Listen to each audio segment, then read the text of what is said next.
जाए और राय लेने के बाद इस पर आगे बढ़ना चाहिए आपको। अब आपका इस पर क्या कहना है? मुस्कान जी, सबसे पहले आपको, आपके दर्शकों को और पैनल में हमारे मित्रों को विजयदशमी की बहुत बहुत शुभकामनाएं। जी। और मैं उम्मीद रखता हूं कि मां शक्ति। देखिए, आज का जो विषय है वन नेशन वन इलेक्शन, इस पर पहले भी ये एक टेस्टेड ट्राइड प्रक्रिया है, जो कि जब हमारे देश में सबसे पहले इलेक्शन हुए थे, जब संसाधन भी कम थे और लोग मतलब एक तरीके से एक नई डेमोक्रेसी थी, एक उभरता हुआ डेमोक्रेसी था, तब हमने ये करके दिखाया था। तो जब हमारे पास संसाधन की कमी थी, एक नया एक देश एक चुनाव की प्रक्रिया में जा रहा था और संविधान के तौर पर एक गठित हो रहा था, तो उस नए परिवेश में भी जब हमने ये कर दिखाया और 67 तक ये चला, बिल्कुल प्रक्रिया चली, ये बाधित कहाँ हुई ये हमें देखने की जरूरत है। बाधित हुई सबसे पहले 1959 में, जब केरल की सरकार को, कांग्रेस की सरकार थी, और उन्होंने अवैध तरीके से उस सरकार को बर्खास्त कर दिया। किस तरीके से फिर उसके बाद हमने 1975 का इमरजेंसी देखा, उसके बाद इसमें प्रक्रिया हुई कि ये सब अब बदल गया, वहां से वो चीजें बदलनी शुरू हुई। इसमें कहीं ना कहीं दल बदल कानून भी आता है कि जो अभी मुकेश जी कह रहे थे कि अगर कोई इसमें इलेक्शंस के बाद कोई इस दल से उस दल जाता है, वो तो उस पर भी काम करने की जरूरत है। डोगरा जी भी कह रहे थे कि ये एक विस्तृत तौर पे इसके साथ चर्चा होनी चाहिए, और उसी चर्चा को करने के लिए ये जो गठन समिति है उसका गठन हुआ है रामनाथ कोविंद जी की अध्यक्षता में। उसमें देखिए राम अर्जुन मेघवाल जी भी स्पेशल मेंबर हैं। विपक्ष के नेता श्री अधीर रंजन चौधरी जी को बोला गया था, लेकिन उन्होंने इस्तीफा दे दिया। देखिए, सभी लोगों को ही उसमें जब जोड़ा गया था, तो अगर वो थोड़ा अधीर रंजन चौधरी जी अधीर ना होते, थोड़ा समय लेते, बैठक में जाते, और बैठक में जाने के बाद उनको लगता कि नहीं ये उनके लिए नहीं है, ये इसमें वो नहीं आ सकते, तो ये अलग बात थी। लेकिन उन्होंने किया क्या, सोनिया गांधी जी को से अनुमति क्यों नहीं ली गई, मैं कैसे, तो देखिए ये लोग एक पार्टी के प्रति इनकी जो समर्पण है, वो भाव से ये निकल नहीं पाएंगे, तो ये देश के लिए नहीं सोच पाएंगे। दूसरी बात, हमें बात करनी चाहिए, जब हम वन नेशन वन इलेक्शन की बात करते हैं, तो इलेक्शन कमीशन का भी परिप्रेक्ष्य हमें देखना चाहिए। इलेक्शन कमीशन क्या कहता है?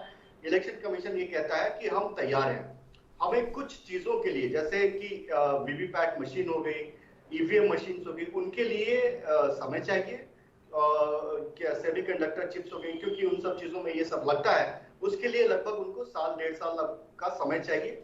और इसी समय को, हम इस समय को चुपचाप बैठते हुए इस समय को हमने उपयोग में लाने का सोचा, और ये कहा कि चले ठीक है, जब तक इलेक्शन कमीशन अपनी जो इंफ्रास्ट्रक्चर है उसको डेवलप करे, तब तक हम ये समिति बनाकर इस पर चर्चा शुरू कर सकते हैं। और ये चर्चा नई नहीं है। 2014 में ये बात, जब हम सरकार में आए थे, प्रधानमंत्री मोदी जी के नेतृत्व में जब सरकार की गठन हुआ था, तब हमने शुरू किया था।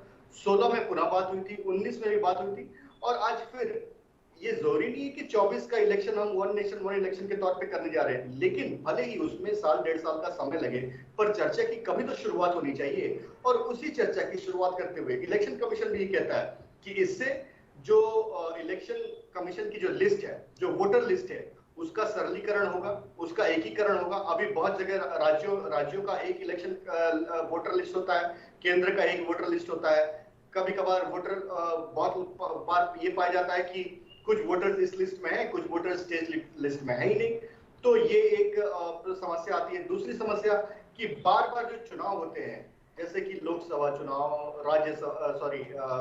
विधानसभा चुनाव, उसके बाद उपचुनाव होते रहते हैं, कॉर्पोरेशन चुनाव होते हैं, तो इन चुनावों के मकड़ जाल से एक मुक्ति मिलेगी, और जनता के सरोकार से जुड़े जो मुद्दे हैं उन पे सरकार निष्पक्ष मतलब एक कॉन्सेंट्रेटेड तरीके से काम कर पाएगी। ठीक है। जब हम बढ़ते हैं तो बहुत सी चीजें ऐसी होती हैं जो एक देश में एक कड़ी दर कड़ी जुड़ती जाती हैं, और एक ऐसे समय पे आके उसको हम लोग सूत्रपात कर सकते हैं, उसको हम लोग बना सकते हैं। तिवारी जी, आप कुछ कहना चाह रहे थे? जी मुस्कान जी, देखिए अभी मुकेश जी ने दो तीन बातें कही। उन्होंने ये कहा कि इलेक्शंस आते ही जैसे गैस के दाम कम हो गए हैं और ये सब जो होता है वो नहीं होगा और वगैरह वगैरह उन्होंने बातें की। तो इलेक्शंस इन्होंने बस पूरे के पूरे शराब के दलाली के पैसे में इन्होंने गोवा का इलेक्शन लड़ा। तो क्या हम ये कह सकते हैं कि आज जब ये पांचों राज्यों में चुनाव लड़ने जा रहे हैं तो कहीं ना कहीं किसी ना किसी माध्यम से ये मनी लॉन्ड्रिंग का फिर से इनका खेल शुरू हो रहा है और इसमें अरविंद केजरीवाल उसमें भी लिप्त हैं? क्या ये हम कह सकते हैं? दूसरी बात, इसका जवाब मुकेश जी दें मेरा वक्तव्य खत्म हो जाने के बाद, मैं चाहूंगा। दूसरी बात, इन्होंने कहा कि राज्यों के मुद्दे अलग होते हैं और केंद्र के मुद्दे अलग होते हैं। तो क्या सड़क, बिजली, स्वास्थ्य, सुरक्षा, महिला सुरक्षा, शिक्षा, ये सब क्या राज्य में नहीं, राज्य और में अलग होते हैं और केंद्र में अलग होते हैं? इन्होंने बहुत एक अच्छी बात कही कि वन नेशन वन एजुकेशन की बात करनी चाहिए। तो आज इनको बताना चाहिए कि जो ये शिक्षा का ढोल दिल्ली में पीटते हैं, कितने विधायक के बच्चे इनके सरकारी स्कूलों में जाते हैं, कितने विधायक सरकारी अस्पतालों में इलाज करवाते हैं। ये तो कहते हैं स्वास्थ्य और शिक्षा तो दिल्ली की सरकार मतलब आम आदमी पार्टी की सरकार का विषय है। तो इनके कितने विधायक सरकारी अस्पतालों में स्वास्थ्य सेवाएं लेते हैं, इनके कितने विधायक के बच्चे दिल्ली सरकार के स्कूलों में पढ़ते हैं, इनको बताना चाहिए। तो ऐसा नहीं है।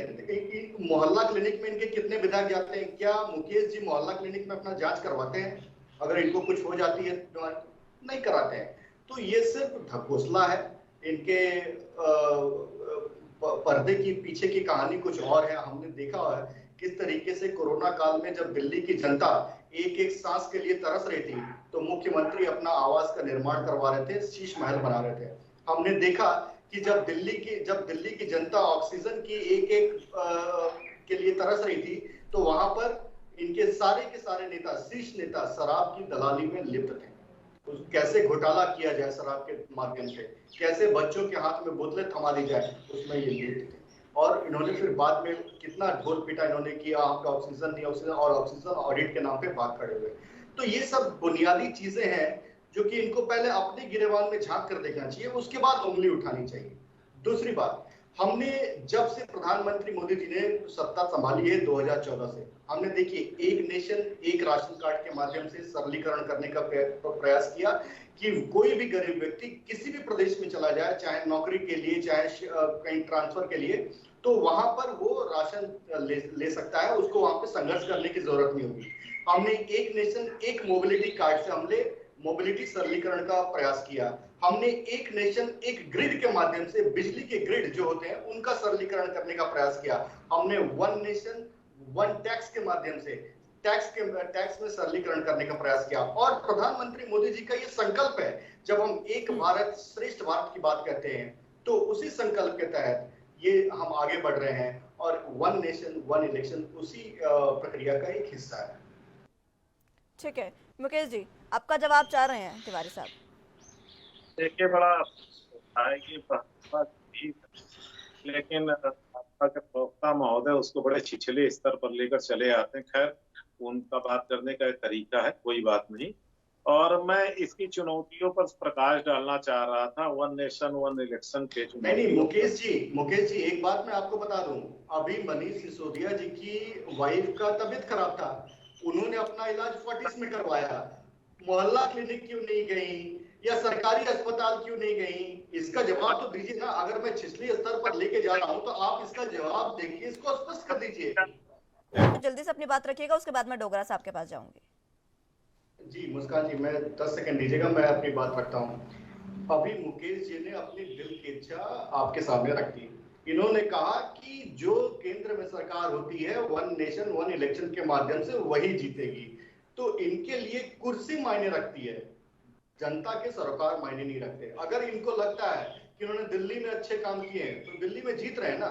केंद्र के जब इलेक्शंस होते हैं तो दिल्ली में तो इनको एक भी सीटें नहीं मिलती है, दिल्ली में इनको एक भी सीटें नहीं मिलती। अभी पंजाब का इलेक्शन हुआ, वहां पे आज देखिए पंजाब में आम आदमी पार्टी जीत कर आने के बाद वहां पे खालिस्तानी चरमपंथी कितने उग्र तरीके से काम कर रहे हैं, कितने सक्रिय हैं।